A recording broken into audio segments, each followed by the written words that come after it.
I'm Dr. Brad Hafford, archaeologist at the University of Pennsylvania, and I'm here in northern Iraq at the ancient city of Nimrud, Kalhu, Kalah, it was called in the ancient world. It is the middle of week 3. I didn't get a chance to film at the end of week 2. We've been cleaning up the excavations because we're about to be visited by a film crew working for National Geographic. So I thought I would go ahead and do a tour now while things are in particularly clean, if an archaeological site can ever be completely clean.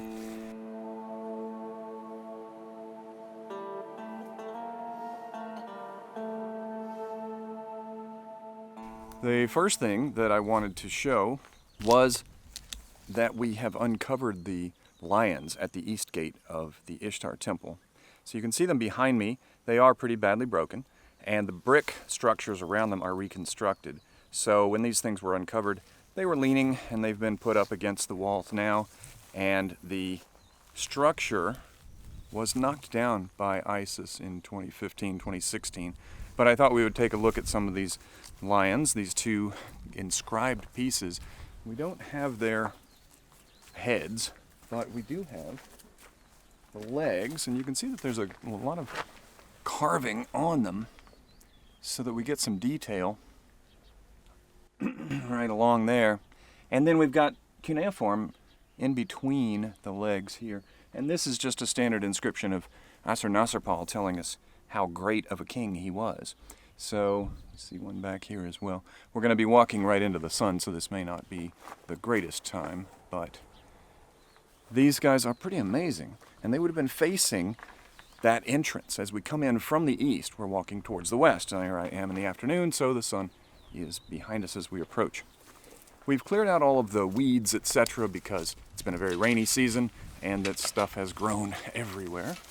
So now we can see some of the reconstructed secondary chambers that were at this gate.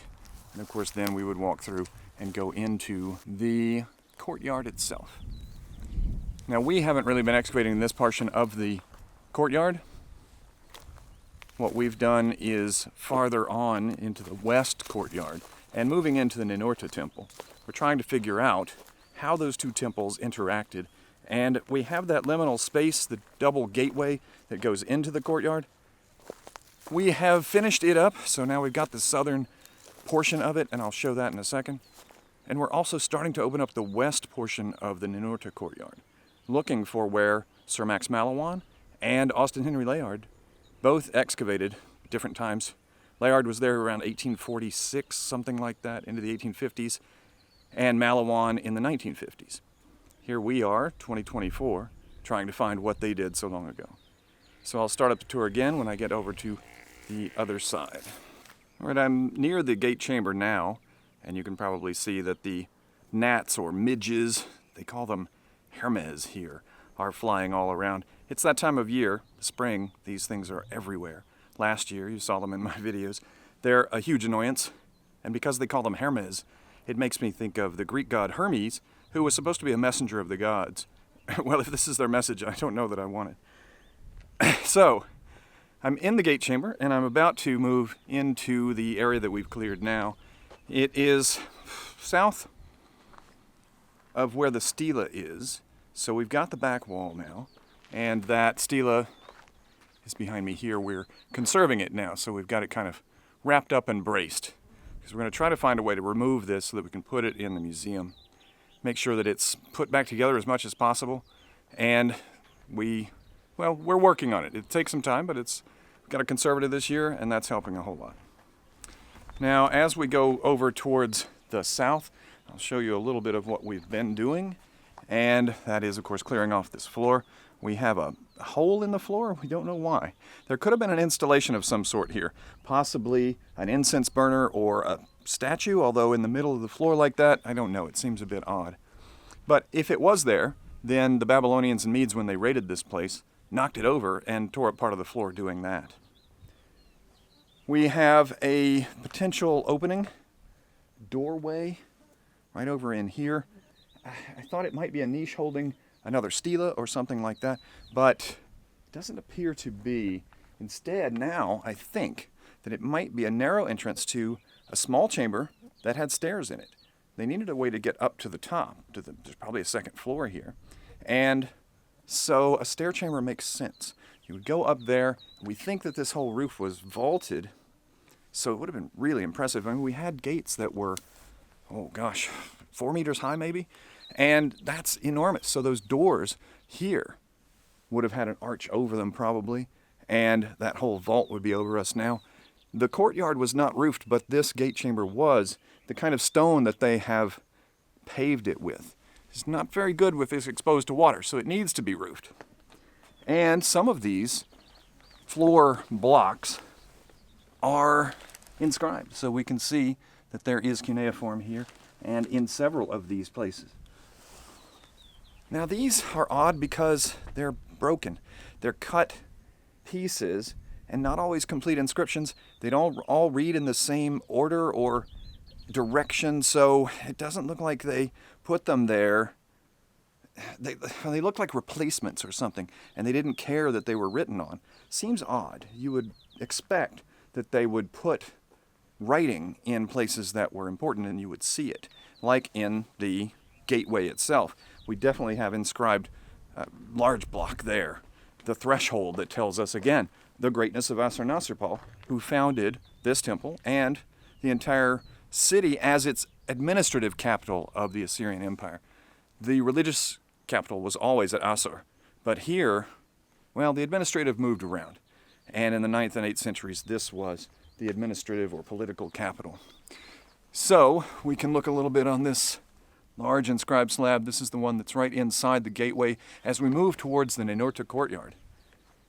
And that courtyard was open, so as we came through the gates, we would now be open to the sky, and the paving changes to baked brick. That can take the water if it rains, etc., a lot better than the stone. That's a limestone or a gypsum that, if it gets wet, it can wear away pretty quickly. Well, here we just have a trench in part of the Ninurta courtyard. That courtyard was really big. We've just come through the Ishtar one, and it was 25 meters wide. So this one, too, was probably quite large. But the impressive thing would be, when you came through those gates, they were already really impressive. But you would look across this courtyard, and what would you see? The entrances to the Ninurta temple. And those were guarded by giant stone lions, or human-headed lions, with big beards and things there. They say that they were up to 5 meters tall, which is enormous. And we're trying to find those again because Layard excavated them and had watercolors done of them. Then Malawan found one of them, but we can't find them again. We know they didn't move them, they're just too big. But the other thing would be that you would see the ziggurat towering above because it was unroofed here and the ziggurat was right behind you. But now the ziggurat's not so impressive because, of course, ISIS bulldozed a lot of it. And even before, it was just kind of a mound of dirt because it had been so long eroding. All right, well, I've got one other area to show you, and I will do that in just a minute. This is the new area we are excavating in the west portion of the Ninurta courtyard. In the background, they are working. And even farther back, we've got a film crew from National Geographic. They are filming us working here at Nimrud, and a special that will air who knows when. But in this area, we are actually re-excavating a Malawan trench where he was meeting up with a Layard trench, and we need to find out where to put his trenches on our map, and hopefully find the entrance to the Ninurta Stela, which is where the statue would have been, and where very large stone lions are supposed to be. Problem is that there isn't a lot of mounded area that could hide lions that could be as much as 5 meters tall. We're only about 3 meters off the floor in the Ishtar temple, so we can't be 5 meters off the floor of the Ninurta temple. At least, I don't think so. Well, we see what we can see. We have expanded a little bit because we thought we had one of Layard's tunnels, and we found a concrete post that had been knocked down by Daesh. It's sitting right here next to me. So the digging for this area is kind of boring, but it's really important because we need to match up our maps and make sure that we understand everything that was found over the past 175 years of various excavations at this site. I hope you enjoyed the tour, and I hope you'll join me again next time on Artifactually Speaking.